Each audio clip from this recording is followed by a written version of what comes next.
Hello, my name is Adobe Okwe of the Woman Workshop, an online community where women come together to share their everyday challenges and, of course, where we learn too. Today, I'm going to take us through the topic, the must conversations before you say I do. I recently had a conversation with a lady who told me that her father and other members of the family were pushing for her to get married. They were reminding her about her age, like she forgot. Look, at 29, you're running out of time. And so a particular man looking for a wife was introduced to her. She went to visit him and she told me that she had absolutely no feelings whatsoever for him. She found him to be very dirty. A trait she said she saw in her father and one that she hated very much. She also found him unromantic. When she talked about wanting to be a nurse, he told her it was an expensive dream. He just wanted a wife and children. After she gives him food, he will immediately fall asleep. There was usually no conversation between them, so he will be watching a movie while she'll be in another room playing on her phone. But she told me that her biggest pet peeve in all of this was that he was so dismissive of her dreams for the future. She was asking my opinion on if she should marry this man. I had so many questions. There were so many red flags.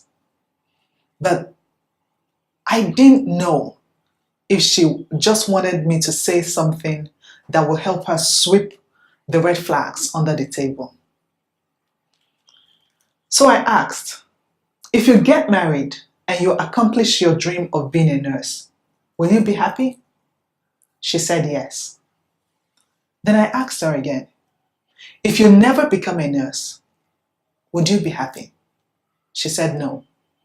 That is her dream. She wants to help people. That will make her very happy. So I told her, let me get this straight. You went to visit this man and you proved to him how much of a good washer you are, how much of a good cook you are, how much of a fantastic sweeper you are. But you really did not have the conversation of your hope and future.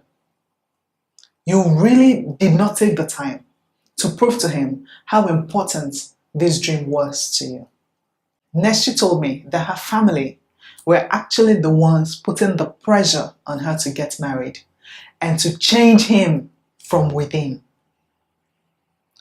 So I asked, you mean at his age and this early in the relationship, he isn't willing to change?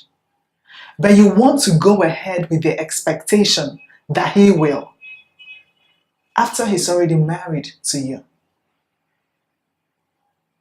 Finally, I told her, if you think there is pressure now at 29, imagine the next 29 years, because you will still be married to this man. The decision is actually in your hands.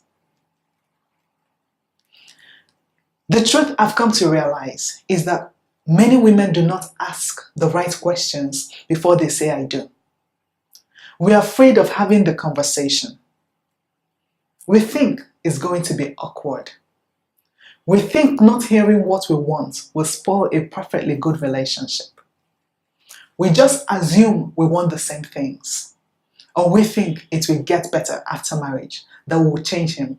Have you ever heard that saying that men get married to a woman hoping that she never changes, while women get married to a man hoping that he will change and that she will be the one to change him? It doesn't always work out that way. We think not hearing what we want will spoil our good relationship. And then there are those who fall in love, thinking marriage runs on love. It doesn't. And there are those who get married because they have to, thinking that it gets better when they get in there. forgetting that marriages end every single day. It doesn't always end when you sign the divorce papers. What marriage means to you might mean something entirely different to another person. Marriage might mean companionship and love and loads of PDAs, hanging out with friends, going on dates, getting surprised on your birthday, heart-crazy lovemaking, being rich beyond your wildest imaginations. While to the other person, it might just mean being a good wife, being a good mother, being a good representative during family events and such. You cannot afford to not ask questions. So to not feel victimized, hurt, betrayed, taken by surprise, deceived, called a drama queen or whatever, you must plan ahead. Whether you're 25 years old or 35 years old, remember that chances are you might be married for just as long. So for the next 25 years or for the next 35 years, why not ask questions? So I'm going to give you some questions to consider. These questions can raise red flags or solidify your love and all of that. And they're in no particular order. So just feel free to take the questions and ask them as you want over an extended period of time. Just go ahead. I don't believe there is any rush now, knowing this is a very long period, okay?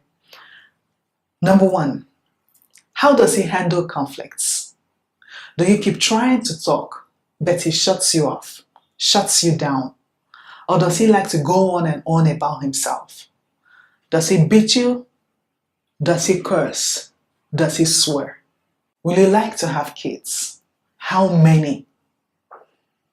What if you have all girls? What then?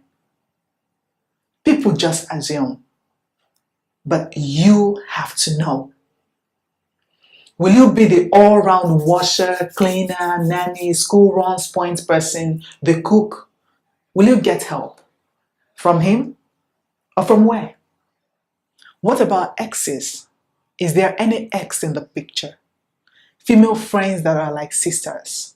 How often do they talk? How often do they hang out? Where do they hang out? What about finances? Do you trust each other with the details of how much each party earns and what they are bringing to the table? Will there be a budgeting system? Which specific areas will he handle?